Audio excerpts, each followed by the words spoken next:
Hi friends, இந்த வீடியோவில் நம்ம என்ன பார்க்க போகிறோம்னா மதுரை ஸ்டைல் பன் பரோட்டா வீட்லேயே எப்படி பண்ணுறதுன்னு தான் பார்க்க போகிறோம். பரோட்டா பிடிக்காதவங்க யாருமே இருக்க முடியாது. அதுவும் பன் பரோட்டா கேட்கவே வேணாம். டேஸ்ட் ரொம்ப சூப்பராக இருக்கும். இப்போ வாங்க இந்த சூப்பரான பன் பரோட்டா எப்படி பண்ணுறதுன்னு வீடியோக்குள்ளே போய் பார்த்துடலாம். இதுக்கு ஒரு முட்டை உடச்சி சேர்த்துக்கிறேன். முட்டை சாப்பிட மாட்டீங்க அப்படின்னா அதை ஸ்கிப் பண்ணிக்கலாம்.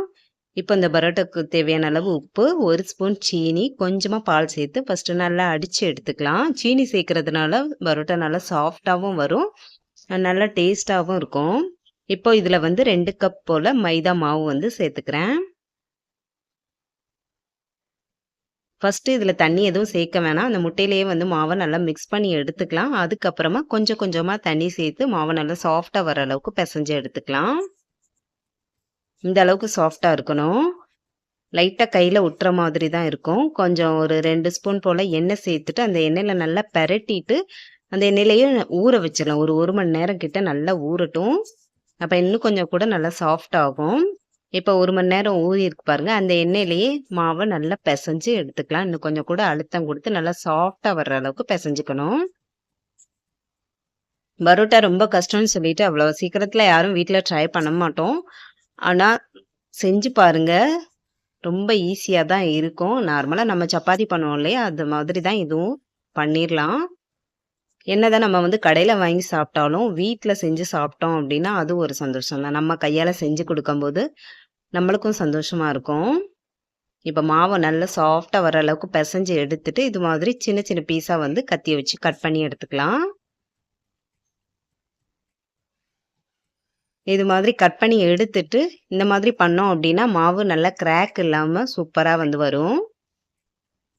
இந்த மாதிரி உருண்டைகளாக உருட்டி எடுத்துக்கலாம்.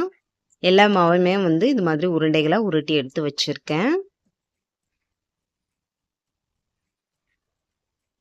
இப்போ இந்த மாவை நல்லா நைஸாக வர்ற அளவுக்கு எவ்வளோக்கு எவ்வளோ முடியுமோ அவ்வளோ நைஸாக சப்பாத்தி கட்டை வச்சு நல்லா உருட்டி எடுத்துக்கோங்க. நல்லா தேய்ச்சி எடுத்துகிட்டு இது மாதிரி ரோல் பண்ணிட்டோம் அப்படின்னா சூப்பராக பரோட்டா ரெடி ஆயிரும்.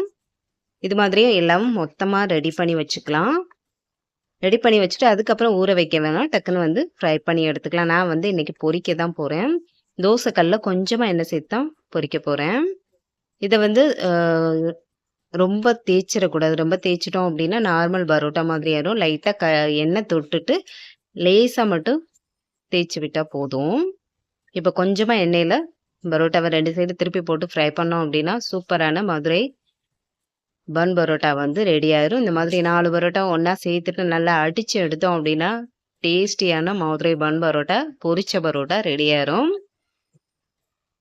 நீங்கள் இது நெய்யில் கூட பொரிச்சு எடுத்துக்கலாம். அப்படி இல்லைன்னா நிறைய எண்ணெய் ஊற்றி கூட பொரிச்சு எடுத்துக்கலாம். அது உங்களோட விருப்பம் தான். ரொம்பவே டேஸ்ட்டு சூப்பராக இருக்கும். நான் இன்றைக்கி சிக்கன் குழம்பு தான் வச்சுருக்கேன். இது கூட சாப்பிட்றதுக்கு சூடான பரோட்டாவில் நல்லா சிக்கன் குழம்பு ஊற்றி சாப்பிட்டோம் அப்படின்னா டேஸ்ட் அப்படி இருக்கும். கண்டிப்பாக நீங்களும் செஞ்சு சாப்பிட்டு பார்த்துட்டு மறக்காமல் கமெண்ட் பண்ணுங்கள். இந்த வீடியோ பிடிச்சிருந்தா லைக் பண்ணிவிட்டு நம்ம சேனலையும் சப்ஸ்கிரைப்